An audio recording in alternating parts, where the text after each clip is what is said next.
What's up guys, and welcome back to Retro Gamer Gen X's Retro Gaming channel. And in today's video, we're going to be taking a look at the history of Generation 2 video game consoles, kind of like this Atari Heavy Sixer right here. Basically, this is the generation that went from the mid-1970s until about 1983-ish or so, but it basically defined what a video game system was, because up to that point, basically they were just dedicated consoles like Pong and Breakout, and just had one game per console, maybe a couple different games per console, but they were all basically that whole Pong thing. This is the point where we started getting programmable game cartridges that we could plug in and change the games out and everything else. Plus the controller schemes were all starting to change. Basically, they were just trying to figure out what kind of controller would work with these types. Now, if you guys are regular viewers of the channel, you know that at the end of every year I do these history videos, but if you're new to the channel, basically what I do is I take my look ats and my history videos that I've done throughout the years and then add the ones that I've done this year into the mix and make these big compilation videos for, video game history. And what I really want to do, my goal is just to make the most complete video game history videos that are available on YouTube for you guys to watch and learn about these great systems. So without any further ado, let's go ahead and check out these Generation 2 video game systems, guys.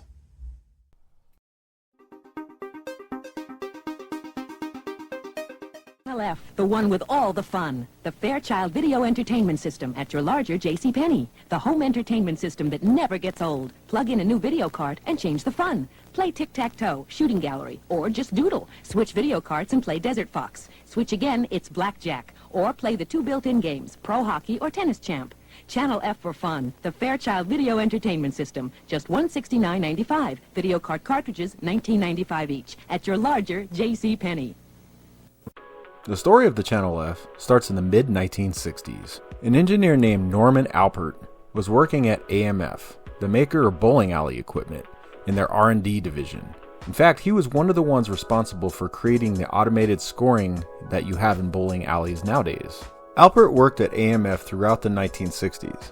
In 1969, AMF moved its R&D division from Connecticut to North Carolina, and a few engineers didn't want to make the move, and Alpert was one of them.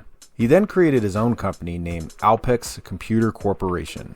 When Alpex first started, their business plan originated around cash registers and had a partnership with Pitney Bowes.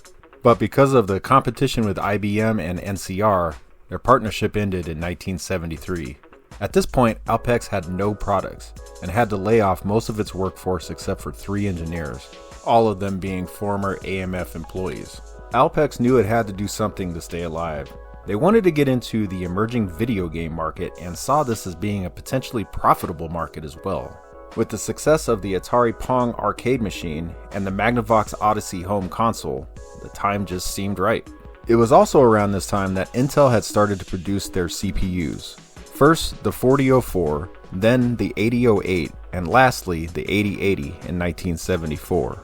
Of the remaining engineers at Alpex, Wallace Kirshner saw the new CPU as an opportunity to run complex software on a microcomputer, giving it the capability to produce bitmap graphics. The Magnavox Odyssey used old outdated technology called DTL, or diode to transistor logic, and the Pong arcade used TTL, or transistor to transistor logic. These types of discrete logic were able to generate gameplay on the screen, but with very rudimentary graphics. Kirshner met with Albert and was given the go-ahead to start developing a video game system. Kirshner knew the system had to have good games, so they hired a software engineer named Lawrence Haskell, another former AMF employee. Kirshner would be in charge of the hardware and Haskell of the software. The two started on a project codenamed Raven, short for Remote Access Video Entertainment. The first iteration of the prototype would use the Intel 8008, but by its release in 1974, they switched over to the new Intel 8080 CPU. By using a CPU, they could now run software on it and be able to have different games that the user could switch out, but they had to come up with a way that this could be done. They looked into all different media types that they had at the time: paper tape, magnetic tape, or magnetic discs. All of these types of media were impractical due to their complexity and cost. But there was a new way to run software on a computer: programmable EEPROMs, which were actually part of Intel's 8080 dev kit. Once programmed, they were to be soldered or socketed onto the board to run the software. but that still wouldn't be practical for the consumer. Haskell and Kirshner took a trip to Radio Shack. They picked up a few small project boxes, perf board, and a few edge connectors. With these parts in hand, they created the first prototype video game cartridge by soldering the EEPROM onto the perf board, putting the project box around it, and then inserting it into the edge connector on the main board. The video game cartridge was born. With Raven's hardware almost complete, Haskell was finishing up a few games that he was designing. Tennis, which was pretty much a Pong clone. Hockey, which was like Pong, but you could move your player around the screen and control the angle of the player, move the goalie, and it had an on-screen score and time. These eventually became the built-in games on the Channel F. 3 more games were created at this time: Tic-Tac-Toe, Shooting Gallery, and Doodle. They made it onto the first cartridge for the Channel F. With the design phase being complete, Haskell and Kirshner demoed the Raven to Alpert and the Alpex board of directors. They liked the product, but did not have the capital to manufacture or market the game system.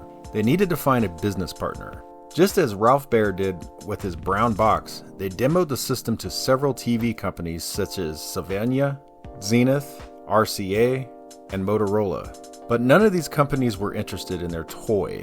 By 1975, Alpex knew they had to get the product out before the competition did. Atari had just released their Pong home console. It integrated the TTL logic into one chip. Atari was getting closer to what Alpex was doing now. Alpex then started showing the Raven prototype to semiconductor companies. A company named Fairchild, which was a camera company but also produced semiconductors, had supplied Alpex back in the day when they were making cash registers with their components. This relationship paid off. Alpex showed the Raven prototype to Fairchild's Sean Fogarty. He liked the product so much, it went straight to the CEO, Wilf Corrigan. He saw this product as the next step into their integrated circuit division. Fairchild then sent engineer Jerry Lawson out to see the Raven. He gave it the final approval and Fairchild bought the system. Since Fairchild wanted to use their own silicone, Lawson worked with Haskell and Kirshner and converted the system from the Intel 8080 CPU to Fairchild's own F8 CPU.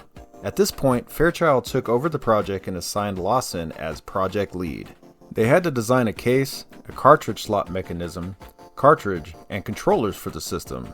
At this point, the code name was changed from Raven to Stratos. Lawson hired industrial designer Nicholas Telford to design the console case, controllers, and cartridge design, which got its design inspiration from the 8-track tape. Telford then hired on Ron Smith, a mechanical engineer, to complete the design for the cartridge mechanism. Then they hired graphic artist Tom Kamafuji to draw the cartridge artwork.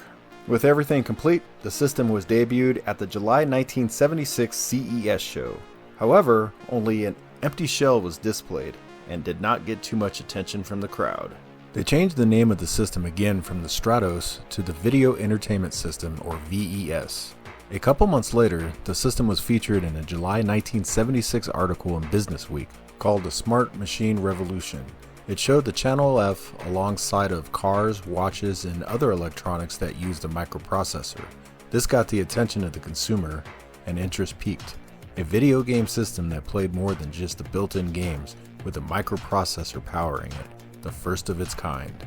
Just before its launch, the name of the system was changed again to the Channel F, short for Channel Fun. It launched in November of 1976 in North America and October of '77 in Japan. 350,000 units were made. It had 3 cartridges at launch time. Video Cart 1, which had Tic-Tac-Toe, Shooting Gallery, Doodle, and Quadradoodle. Video Cart 2 with Desert Fox and Shooting Gallery, and Video Cart 3 with Video Blackjack. Initial sales of the system were okay for the time. Not strong, but solid. Then the Atari VCS was launched in September of 1977. With Atari's fast-paced, action-packed, and licensed arcade ports, the Channel F sales dwindled down. Fairchild needed a way to cut production costs and make improvements to the system to stay competitive. Lawson and Telford started work on an updated Channel F2. The upgraded design would be smaller, integrated most of the remaining logic on the motherboard, have a redesigned case, detachable controllers, and have audio coming through the RF signal instead of the internal speaker. By 1979, sales of the system plummeted. With the added competition of the Odyssey2, the Intellivision, and the Astrocade, Fairchild started to look for a buyer for the Channel F. A company named Zarkon International made a deal with Fairchild and bought the rights to the Channel F. Zarkon released the upgraded system as the Channel F2 after the acquisition. Not long after this, Jerry Lawson left the company and formed his own game company named Videosoft, which made games for the Amiga, CBS, Mattel, Milton Bradley, and Parker Brothers. By late 1979 and early 1980, Zarkon wanted to expand to Europe. To do this, they licensed the Channel F2 to several companies in different countries in Europe, creating the Channel 2F clone systems, such as the Lexor Video Entertainment System in Sweden, Adaman Grandstand Video Entertainment Computer in the UK, the Saba Video Play, and the Normandy Color Teleplay from Germany.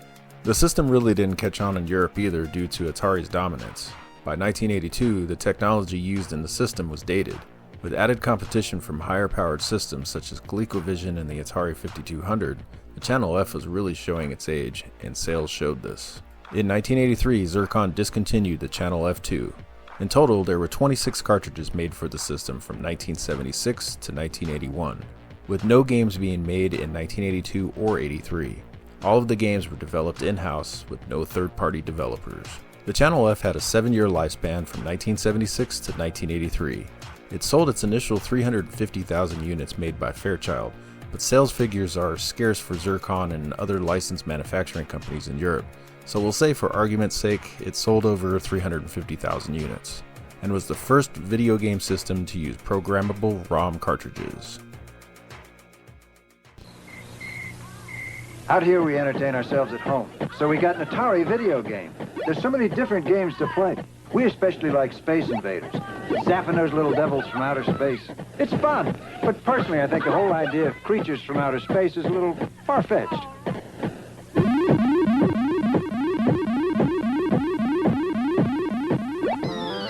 No other company offers you as many different video game cartridges as Atari. The story of the Atari 2600 really starts in 1972 when Nolan Bushnell and Ted Dabney formed Atari Incorporated.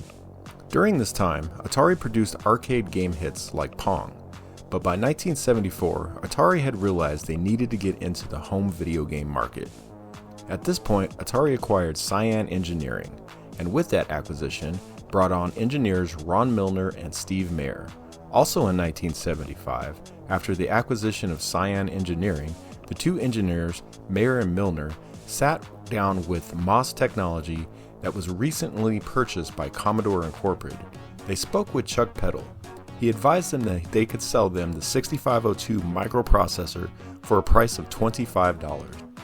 Unfortunately for Atari, this price was still too high for the consumer market, and at this point, Mayer, Milner, and Peddle all sat down and came up with the design of the 6507 processor for Atari's use.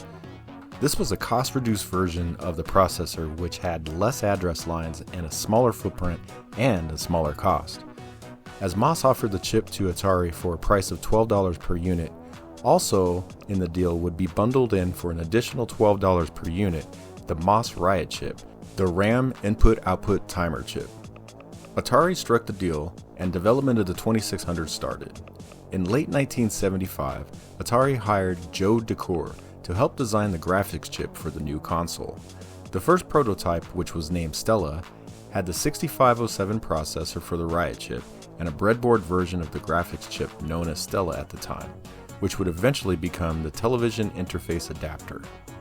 Now, a second version of this prototype was completed by March 1976 with the help of Miner. They actually incorporated the chip called the Television Interface Adapter, or TIA chip, into the design in 1976. Unfortunately, Atari was experiencing financial woes. By this point, due to the development of the Atari 2600, its Pong console, and its arcade divisions, Atari was millions of dollars in debt.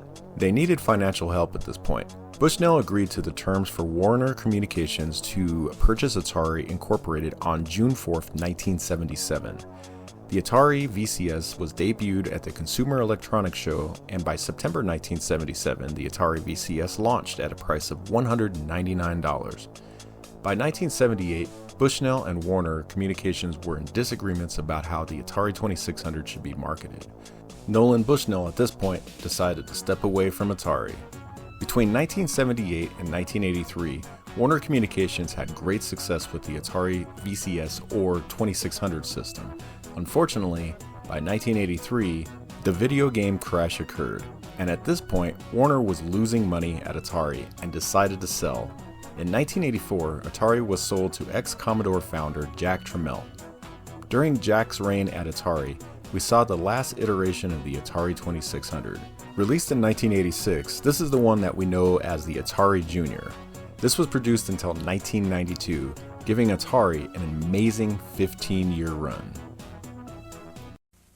Astrocade, the professional video game system that gives you 4-player capability, 3 built-in games, a calculator, and these new cartridges. Creative Crayon. Even the young can make beautiful pictures. The Incredible Wizard has a dungeon of surprises for you. You can even create your own games with Astrocade Basic, the easy computer teaching cartridge. Astrocade, the home entertainment sensation that's a personal computer too. The story of the Bally Astrocade starts in 1969. Bally acquired Midway Manufacturing, an amusement game company, and consolidated it into a company called Midway Bally. By the mid-1970s, Midway Bally wanted to get into the home video game market. They contacted Dave Nutting and Associates, an industrial design engineering firm, to design a video chip that could be used in all their planned future systems, arcade, home computer, and game consoles. Nutting created a chipset that would be used in the arcade games Gorf and Wizard of War. It provided a 320 by 204 screen resolution with 4 colors per scan line. At the time, this was considered high resolution.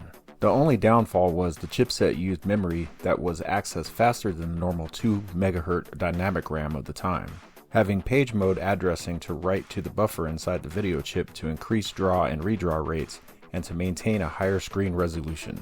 They wanted to use the same technology in a home game console, but to keep costs down, they did not use the page addressing like in the arcade. Instead, the screen resolution was capped off at 160 by 102 with 4 colors of a possible 256 per scan line. The video chip didn't support sprites, so it was purely bitmap, which was notoriously slow to draw and redraw to the screen. To pull this off, they used a blitter type system that through software was able to produce sprite-like objects. The controllers were designed with the pistol grip with the button being the trigger. There was a small thumb 8-way joystick that was placed on top that was also a paddle control and could be turned as well. The case was designed with the 70s era wood grain on the side. On the front, there was a 24-key keyboard that was used to select games and for other input features. There was also a reset and eject button on the front of the cartridge slot. The power button for the system was located in the back. By 1977, they named the system the Bally Home Library Computer. It was offered for pre-order through mail order and was supposed to be released by the Christmas season, but due to delays in production, the launch didn't happen until April of 1978, and the system's name changed again to the Bally Professional Arcade. The system was barely marketed. It was not advertised like Atari or other game systems of the time, and was really only sold in computer stores or by mail order. By 1979, Bally Midway decided to sell off their consumer products division, which included the game console. They found a buyer in Astrovision Incorporated, a company that had been trying to release their own video game console but had failed up to that point. In 1981, they renamed the system once again to the Bally Computer System and included a basic cartridge with it. Back when Bally Midway owned it, they were developing an expansion unit for the system called the Z-Grass to turn it into a full-fledged computer. With a full keyboard, 32K of RAM, and a 32K ROM with the Grass programming language built in and I/O ports to connect to storage media such as floppy or tape drive, and was compatible with CP/M. Very few examples of this device exist today.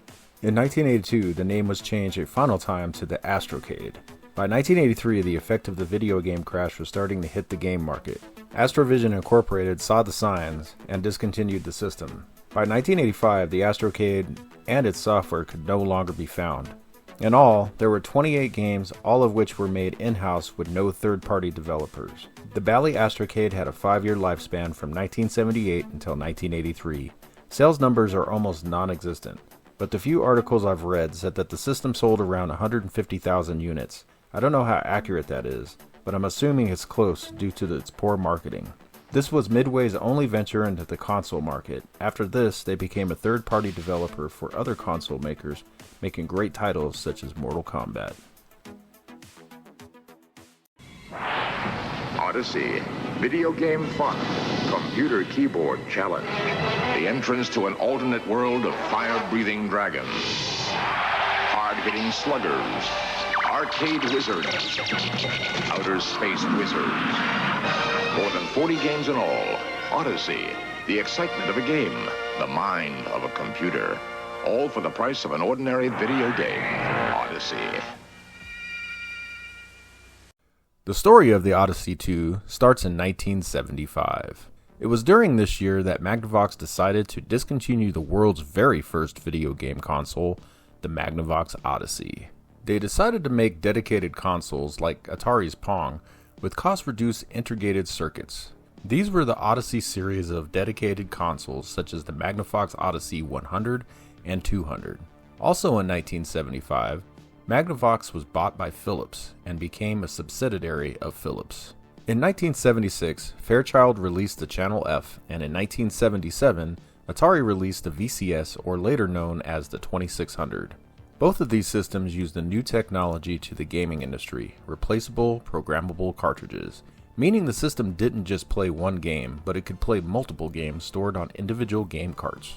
In January of 1977, Magnavox president Alfred D. Scipio said in a January 17, 1977 Business Week article that the company would have a new microprocessor-based video game console on the market in 1977. He saw what Fairchild was doing with the Channel F and heard leaks about Atari's new console on the horizon, both of which used programmable cartridges to provide games for the consoles. He saw this as the future of video game consoles and wanted in on the market. Development of the new console was slow. They had decided to go with an Intel-powered machine, but needed help with its development. By July of 1977, things were not going well. So bad, in fact, they needed to call for some assistance. It was at this time that John Helms, lead engineer for Magnavox's video game division, contacted Sanders & Associates. He spoke with Ralph Baer, who designed the first Odyssey game system for Magnavox. By late July, Baer had sent a letter to Helms suggesting a collaboration for the new console and the amount that it would cost Magnavox. By August, a prototype was completed, but because it was taking so long and costs were increasing, Magnavox was talking about canceling the project altogether. Helms was so worried about the project being canceled, he called Baer and asked him to come to the Odyssey engineering headquarters to see the new console and get his thoughts about it. Baer obliged and spent the whole day at the headquarters. They showed him the prototype, schematics, and system specs. Baer really liked the idea of the keyboard and the possibility to turn the system into a full-fledged computer. He also attended a meeting about canceling the Odyssey2 project. He spoke with Magnavox and Intel execs, and by mid-September, the project was saved and continued on. Baer quoted in his book, Video Games in the Beginning, as saying, "Almost sure I saved the program." By the end of September, Magnavox wanted Baer and Sanders & Associates to help with development of games. By December, Magnavox wanted Sanders to create a game or two for the system. Baer also met with Magnavox Games chief, Mike Sadup. They wanted Sanders to work with the programming staff at Magnavox, which consisted of 3 people, one of which was Sam Overton, to help with the development of good games. Scipio is quoted as saying in a December 26 Business Week article, "There is no sound evidence yet that a large unit market is there at the price points these products require," stating that it was not a failure on Magnavox that the console was not ready for the Christmas season of 1977. In late January of 1978, Baer requested all documentation on the new system to help make proposals for their work to be done. Also at this time, Overton says 6 games are done, but he is the only programmer left. Overton is made a coordinator between Sanders and Magnavox, as Sanders offers to take on the programming for the new system. At this point, Intel's Ed Averitt started to develop the games. In fact, Averitt made most of the games for the system.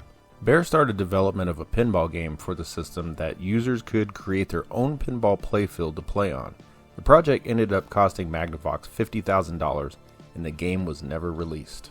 Now, this is where the details of the Odyssey 2 story get a little hazy. There are reports that the system launched in September of 1978 in the USA in limited quantities, and with a different logo, as the trademark for the logo we all know wasn't approved yet. However, I cannot confirm this information with other sources. It also is said to have been released in Europe as the Philips Video Pack G7000 in December of 1978. The system was actually more popular in Europe, but the release was eventually halted due to a defect in the power plug causing shorts. Approval for the Odyssey2 trademarks had gone through as of February of 1979. This is when the system is thought to have been officially launched with its updated logos and verbiage. But for the sake of argument, I will say that the system launched in September of 1978 in the US and December of 78 in Europe. The Odyssey2 was shown at the Winter CES show in January of 1979 to positive reviews. People liked the system and were impressed with the built-in keyboard. By this time, the Odyssey2 was looking like it would be a success for Magnavox. However, bad omens were starting to arise. In July of 1980, Averitt demoed a game to the heads of Magnavox. It was a game much like the popular Pac-Man. It did not have a title at the time, but it would soon be called Casey Munchkin. By August of 1980, the game was approved by Magnavox to be put into production and was released in mid-1981. This was the beginning of the end for the Odyssey2. In November, a Chicago retailer named Minnesota Fats, the Video King, ran an ad about the Odyssey2 and its new game, Casey Munchkin, and that it is a Pac-Man type game. This got the attention of Atari, who had a deal with Namco and Midway to be the sole distributor of Pac-Man at the time. An Atari legal secretary was sent to another Chicago retailer to buy the game, and was told by a store rep the game was just like Pac-Man. Then Atari sent investigators out to Minnesota Fat store to buy the game, only to hear the same line, "It's just like Pac-Man." At this point, Atari and Midway had enough and filed a copyright infringement suit against Magnavox, stating Casey Munchkin infringes on Pac-Man's copyright. In December of 1981, a decision was reached in the case, and it was found that Casey Munchkin was not substantially similar to Pac-Man and did not infringe on its copyright. Atari was quick to appeal. In January of 1982, Atari argued its case before the United States Court of Appeals, 7th Circuit. The trial went until March, where the decision was reversed and they stated Casey Munchkin was substantially similar to Pac-Man, and it was soon pulled off the shelves. In September of 1982, it was announced that the Odyssey2 would be imported by Corten Trading Company and marketed by Kawanda Company and Tuscana Company for release in Japan. Later that month it was released, also being later released in Brazil. It was around this time that a new console, the Odyssey3, was starting to be developed. This system was released by Philips in Europe in a very limited run, under the name VideoPack Plus or the G7400. It really was just an enhanced version of the Odyssey2. It had a Microsoft Basic Computer Module add-on made for it that would not work with the original Odyssey2 or VideoPack. Now, speaking of add-ons, the Odyssey2 had two additional add-ons. The Voice, which was a digital voice synthesizer, somewhat like the IntelliVoice for the Intellivision, and the Chess module. This was used with the chess game, and it was necessary because the Odyssey2 did not have enough memory or CPU power to make it a competitive game of chess without it. It gave the Odyssey2 a second CPU and more RAM to be able to play the chess game. But as we all know, 1983 was the year of the video game crash, and it took a huge chunk out of every video game manufacturer's pockets. Magnavox was no different. With the cost of Atari's lawsuit and the sales of the system and games plummeting, Magnavox was seeing huge losses. By June of 1983, they announced that Odyssey3 was put on an indefinite hold, and by March of 1984, the Odyssey2 had been discontinued, with Magnavox Gaming and Odyssey Division being dissolved, bringing an end to Magnavox being a video game console manufacturer lasting 12 years in the market, the longest of any company to that point. The Odyssey2 had a 6-year lifespan, from 1978 to 1984, selling more than 2 million units, and was unfortunately another victim of the video game crash. Who knows, if the crash wouldn't have happened, we might still be playing Magnavox video game consoles today. I'll try almost anything. So when Mattel Electronics asked me to compare their Intellivision games with Atari, I gave it a try. I compared Atari Baseball with Intellivision and found Intellivision played much more like real baseball. Then I compared Atari football with Intellivision. Again, Intellivision played more like the real game. In my opinion, if you try them both, there's only one conclusion you can come to.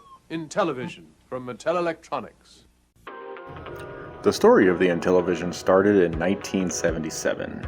At this time, Mattel had started the Mattel Electronics division to produce the handheld electronic games and started the development of the Intellivision.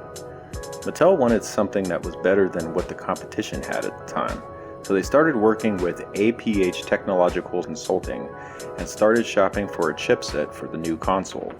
First, they worked with National Semiconductor to get a powerful chipset, but they deemed this chipset too expensive. At about the same time, APH consulted with General Instruments. They were interested in the General Instruments chipset named Gemini. The only problem with this chipset is that it didn't have reprogrammable graphics. General Instruments worked with Mattel to create a custom chipset just for Mattel's new game system. Because Mattel had basically went with National Semiconductor first, they waited 2 months before actually closing the deal with General Instruments for their new chipset. A team of engineers at Mattel, headed by David Chandler, began work on the development of the hardware. Then in 1978, David Roth of APH developed the execute program that was used to execute the game program. Also, with a group of students from Caltech, they started designing the first games for the Intellivision. The Intellivision was debuted at the 1979 Las Vegas CES show in January. The Master Component System was debuted at a starting price of $165, with the soon-to-follow keyboard component at the same price of $165. At the Chicago CES show in June, those prices were actually revised to $250 for each unit. This was due to a shortage of chips that were needed for both components. In the fall of 1979, GTE started selling its own branded version of the Intellivision, licensed from Mattel, and they started selling these units in Philadelphia, Baltimore, and Washington, D.C. at its GTE stores at a price of $280. Mattel started distributing consoles to Godluck's department store with a suggested retail price of $275. It was also put into the JCPenney 1979 Christmas catalog. Also listed were 7 cartridges with the Master Component System being priced at $249. By 1981, 19 cartridges were produced by APH Technologies and the students from Caltech. And with the success of these cartridges, Mattel wanted to have their own in-house programmers, codenamed the Blue Sky Rangers. And to keep these programmers from being hired away by the likes of Atari, Mattel kept their identities and their work locations private. In the spring of 1983, Mattel introduced the Intellivision 2, which was a smaller, compact version of the Intellivision, and it was cost reduced to save Mattel money and bring a lower price to the consumer. As we all know, the video game crash came in 1983, and Mattel saw the losses coming as well. During 1983 and 1984, most of the staff from Intellivision Electronics Division was laid off. And on November 4th, 1984, Mattel sold the Intellivision business to the INTV Corporation, which was led by former Mattel's Electronics Senior Vice President of Marketing, Terrence Valinsky. At first, INTV Corporation sold the remaining inventory of the Intellivision games and consoles. Then they produced what was known as the INTV-3, a rebranded original Intellivision. This was produced until 1990, when the Intellivision finally reached the end of its lifespan. This gave the Intellivision an 11-year run with 2 different companies. Sales of the unit are vague. When Mattel had control of the company, they had sold a little less than 3 million units from 1979 to 1983. Unfortunately, I could not find sales figures for the time that the INTV Corporation sold the unit, so I'm not quite sure how many units were sold in total.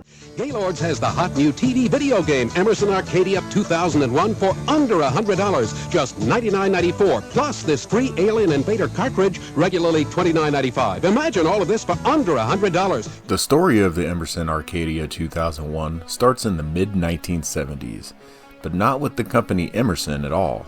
Let me explain. In 1975, Philips acquired the chip company Signetics, right when they were releasing the 2650 8-bit CPU. This was at a time when several different 8-bit CPUs were hitting the market, such as the Intel 8080, the MOS 6502, and the Zilog Z80, and Philips wanted to compete in this market. At first, the 2650 processor was sold with the development boards such as the PC 1001. but it soon made its way into the arcade in machines such as Atari's Quiz Show. Then Philips found a market in licensing its technology to prospective home video game console manufacturers, which at the time everybody wanted a piece of video game technology to make a quick buck.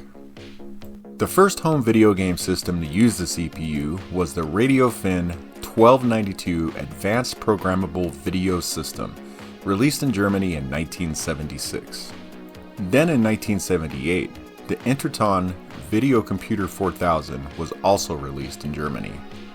Both systems used Signetic's own 2636 PVI or Programmable Video Interface as its graphics chip in conjunction with the 2650 CPU. But by the time 1980 rolled around, it was becoming clear the 2650 was not the CPU of choice. The 6502 and Z80 had become top dogs in the home video game market, and Intel was becoming the giant they are today. But Philips was not through. They had developed a new video chip called the 2637 UVI, or Universal Video Interface, to work with the 2650 and wanted to license the tech to startup game companies. A company from Hong Kong named Universal Appliances Limited, or UAL, bought the technology and started development of a new game console. UAL's main focus was to beat the Atari 2600. They named their new console the Home Arcade. Little is known as to who actually developed it or the games for it at UAL. The engineers and programmers' names are lost to history. UAL knew that the home arcade specs were better than the Atari 2600 and could be a true competitor to it. They designed all the games for the system, well, all but 4 that were developed by Bandai. And this is when their problems started. UAL wanted to develop ports of popular arcade games for the system. They started programming the ports, but this is during the time when copyright and trademark infringement lawsuits began to crack down on unauthorized ports of popular video games. Atari led the front to protect their intellectual properties and sued several game developers during this time. UAL saw what was happening and had to change all of their games in certain ways not to infringe on other companies' copyrights or trademarks. This caused huge delays in launching the system and made the games less desirable. UAL now needed to find a buyer for the system they had developed. And boy did they. Over 30 companies made home arcade clone consoles worldwide. This is where Emerson comes into the picture. Out of all the companies that bought the technology, Emerson was the biggest. So when people refer to the system, well, at least in the US, it's called the Emerson Arcadia 2001. Bandai being the other big company that bought the tech, naming it just the Bandai Arcadia, sold it in Japan. Emerson at the time was a big and growing electronics company specializing in radio and TV, and they were looking at ways to expand their market share. What better place in the early 1980s than in the home video game market? By 1982, the Emerson Arcadia 2001 was being produced and readied for launch. The system debuted at the Summer CES show. They were sure to compete with the Atari 2600, launching the system for only $99. But to their disappointment, attention was not brought on to their nice new shiny console. No. A few booths over, Atari had debuted the Atari 5200 Super System, and Coleco debuted the Colecovision. These systems well outperformed what the Arcadia could ever do. Reviews started coming in, and they didn't look good. By 1982, even though it was the same generation of game consoles, technology was getting much more advanced. It seemed like a new era of home game consoles, and the Arcadia was stuck in the past. Then they did the unthinkable in game console marketing. They lied about the specs of the machine. Being so afraid of losing out to the more powerful consoles like the 5200 and ColecoVision, they lied and said the Arcadia had 24 kilobytes of RAM, when in reality it had less than 1K of usable RAM. Marketing for the console was already poor with no TV time, a few print ads and catalog spots, and then not having any third-party games. And then the added controversy with its RAM size killed its reputation, and it did not sell well. Most big retailers did not carry it and delegated it to the bargain stores such as Kmart and Pick 'n Save, where it was destined to die off.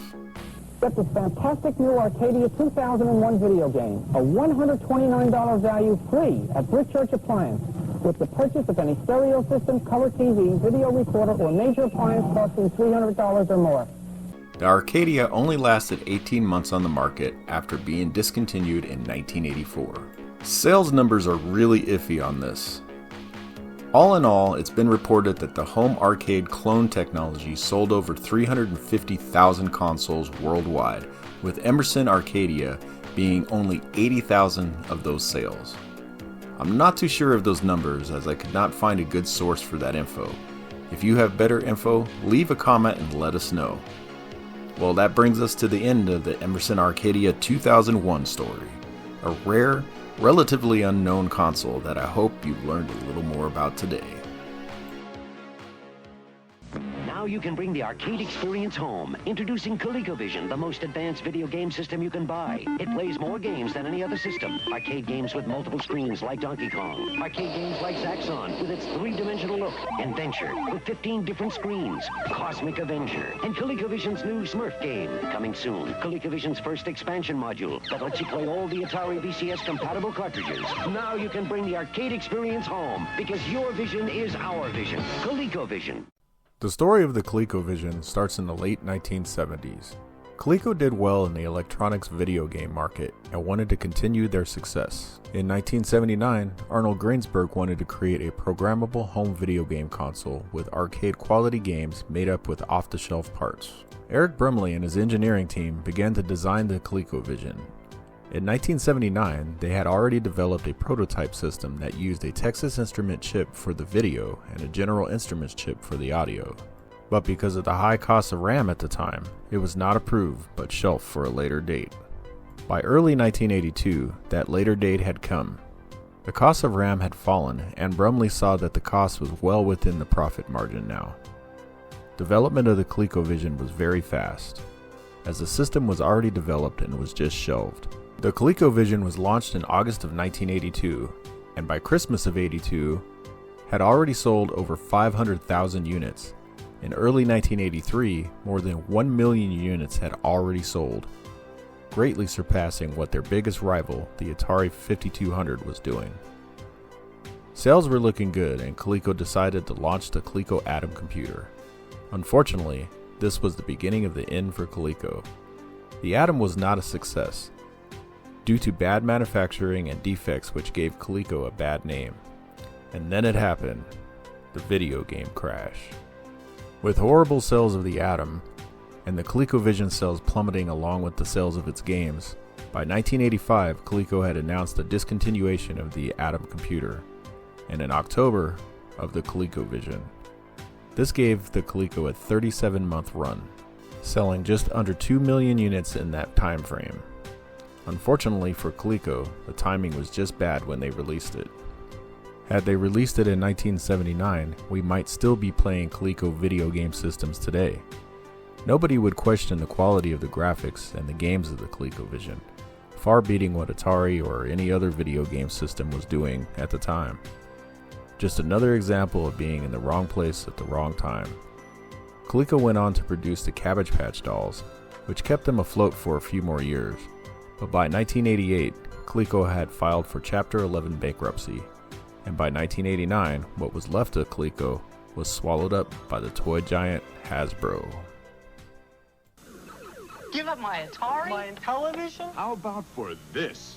You bet your asteroid. Introducing the revolutionary Vectrex arcade system. No TV set needed. Instead, Vectrex has a real arcade screen built in. So you get challenging real arcade graphics and sounds with every Vectrex cartridge. No wonder Vectrex was chosen 2-to-1 over Atari and Intellivision for real arcade gameplay. So compare. Discover how Vectrex brings real arcade play home. The story of the Vectrex starts in the arcades of the late 70s and early 80s. Games like Asteroids, Tempest, and Lunar Lander were becoming all the rage due to their higher resolution vector graphics that conventional CRT and sprite arcade games just couldn't compete with at the time. Around this time in 1980, John Ross of Smith Engineering and some colleagues were shopping at the Electro Maven, an electronic surplus store that was located in California at the time. While there, John spotted a small CRT, about an inch in size, and thought about making a small electronic game using this CRT using Vectrex. They started working on a small handheld device they called the Mini Arcade. It used a standard CRT, but connected the deflection yoke to a stereo amp to produce visuals of the music being played. This was possible because they used an auxiliary yoke to run the horizontal flyback circuitry, producing graphics rather than scanline on a standard CRT. Although it didn't play games yet, it showed proof of concept that type displays could be made cheaply enough to produce a game console with it. Smith Engineering then started to show the device off, trying to find an investor or company to buy it. During this time, the system started to evolve from a handheld device to a tabletop console using a 9-inch screen. In 1981, General Consumer Electronics licensed the technology. This is when the Vectrex as we know it was developed. The hardware was approved upon, and the software was created so that games could be played on it. The hardware and the software being developed by Jerry Carr. I am the Night Automated Roving Robot, the first in a bold new experiment. You may call me Carr. No, not that Carr. This Carr, Jerry Carr. After a brief development period, the Vectrex was unveiled at the 1982 Summer CES show. People at the show marveled at the vector graphics that were displayed on the screen, some comparing it to being just like the arcade. The system was released just a few months later in November of 1982.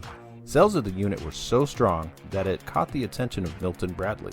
They bought the rights to the Vectrex from GCE and started production of the Milton Bradley Vectrex. By mid-1983, Milton Bradley had released the console in parts of Europe and struck a deal with Bandai to distribute it in Japan. However, 1983 is synonymous with the video game crash. Faith in the video game industry due to massive amounts of poor games being dumped into the market caused consumers to quit buying game consoles. Although the Vectrex was an amazing system, it too was affected by the decline in sales. To try to ramp up sales, Milton Bradley brought the cost of the system down by 25%, then 50%. This affected profits, and they were taking huge losses. In fact, they lost over $31 million on the Vectrex by 1984.